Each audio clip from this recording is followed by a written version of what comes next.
Like almost every restaurant you go to these days has a help wanted sign in the window. Staffing issues have closed many dining rooms or led to earlier closing times at least.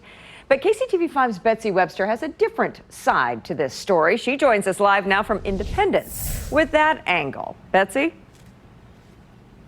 Well, where I'm standing here, this is the Little Barbecue Joint. That's the name of the restaurant in Independence. And, you know, back at the start of the pandemic, when they were not allowed to have their dining rooms open, they decided to shorten their hours. Things have picked up since then, but they've decided to keep their hours that way, and the staff kind of like it. Little Barbecue Joint. Nancy Munoz started working here 7 years ago. A burn-in dinner, fries and baked beans. A year after the place opened. The majority of our core staff, this was our main job.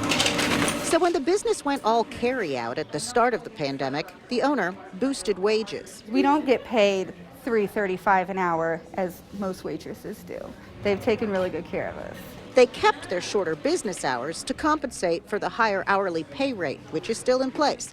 But it hasn't hurt business, just compressed it. I'm probably doing just as well now than I was pre-pandemic. We pack in a lot more sales between 4:30 and 8 and 7:30 than we did pre-pandemic. Hot, medium, or mild on them. John Lomshek owns Salsa Grill in Mission and did something similar, raising pay to accommodate the switch to carryout, which is still going strong. We just cut it off at 8, as a business decision, and we just kind of kept it because it's been good for us and it's worked okay.